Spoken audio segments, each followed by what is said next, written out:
मोक्षदा एकादशी एक हिंदू पवित्र दिन माना जाता है। इस दिन व्रत के फल में मनुष्य को मोक्ष की प्राप्ति होती है, जिसके लिए मनुष्य जन्म जन्मांतर प्रतीक्षा करता है। मोक्षदा एकादशी के दिन ही गीता जयंती मनाई जाती है। इस दिन भगवान कृष्ण के मुख से पवित्र भगवत गीता का जन्म हुआ था। मोक्षदा एकादशी का साकार भगवान श्री कृष्ण ने स्वयं अर्जुन से कहा था। इस पवित्र दिन की कहानी भगवान के मुख से ही उद्धृत हुई थी। मार्गशीर्ष की एकादशी को मोक्षदा एकादशी कहा जाता है। साथ ही यह धनुर्मास की एकादशी कहलाती है, जिस कारण इसका महत्व कई गुना बढ़ जाता है। वर्ष 2023 में एकादशी तिथि प्रारंभ 22 दिसंबर 2023 को 8:16 एकादशी तिथि समाप्त 23 दिसंबर 2023 को 7:11। इस व्रत का उद्देश्य पितरों को मुक्ति दिलाना है। इससे मनुष्य के पूर्वजों को मोक्ष मिलता है, उनके कर्मों एवं बंधनों से उन्हें मुक्ति मिलती है। यह एकादशी व्रत श्री हरि के नाम से रखा जाता है। इनके प्रताप से मनुष्य के पापों का नाश होता है और मनुष्य की मृत्यु के बाद उसका उद्धार होता है। इस विषय में एक कथा कही गई है, जो इस प्रकार है। चंपा नगरी में एक प्रतापी राजा वैखानस रहा करते थे। उन्हें संपूर्ण वेदों का ज्ञान था। बहुत प्रतापी एवं धार्मिक राजा थे। इसी कारण प्रजा में भी खुशहाली थी। कई प्रकिंद ब्राह्मण उसके राज्य में निवास करते थे। एक दिन राजा को स्वप्न दिखा, जिसमें उनके पिता नरक की यातनाएं झेलते दिखाई दिए। ऐसा स्वप्न देखने के बाद राजा बेचैन हो उठे और सुबह होते ही उसने अपनी पत्नी से अपने स्वप्न का विस्तार से बखान किया। राजा ने ये भी कहा, इस दुख के कारण मेरा चित कहीं नहीं लग रहा। मैं इस धरती पर संपूर्ण ऐशो आराम में हूँ और मेरे पिता कष्ट में हैं। ये जानने के बाद से मेरा शरीर दुर्बल सा हो चुका है। कृपा कर मुझे इसका हल बताएं। पत्नी ने कहा कि महाराज, आपको आश्रम में जाना चाहिए। राजा आश्रम गए। वहाँ कई सिद्ध गुरु थे। सभी अपनी तपस्या में लीन थे। महाराज पर्वत मुनि के पास गए, उन्हें प्रणाम किया और समीप बैठ गए। पर्वत मुनि ने मुस्कुराकर आने का कारण पूछा। राजा अत्यंत दुखी थे। उनकी आंखों में अश्रु की धार लग गई।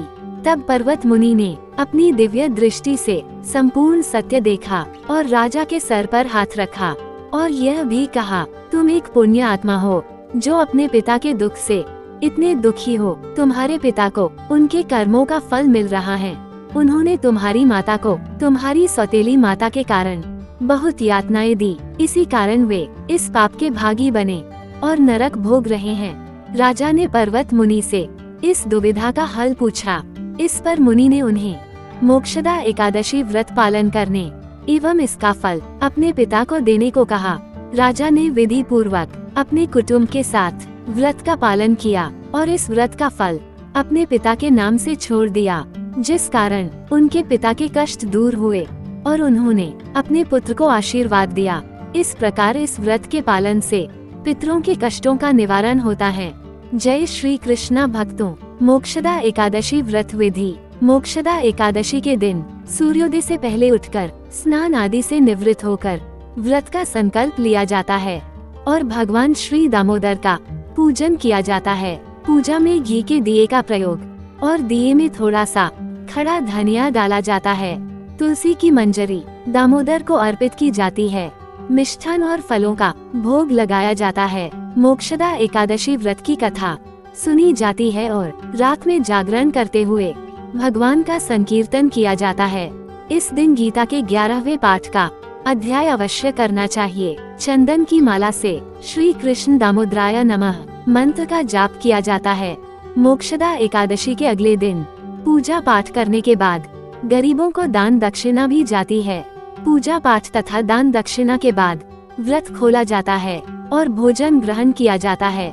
मोक्षदा एकादशी सावधानियाँ। शास्त्रों के अनुसार मोक्षदा एकादशी के दिन किसी भी पेड़ पौधे से फूल एवं पत्ते नहीं तोड़ें। भगवान विष्णु को अर्पण करने वाला तुलसी पत्ता एक दिन पहले तोड़ लें। एकादशी के दिन चावल का सेवन न करें।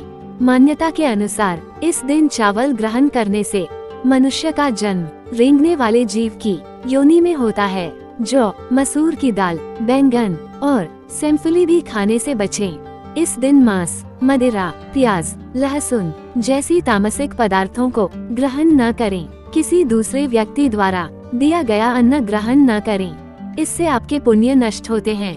मोक्षदा एकादशी के दिन किसी पर गुस्सा या किसी की निंदा नहीं करें। वाद विवाद से दूर रहें।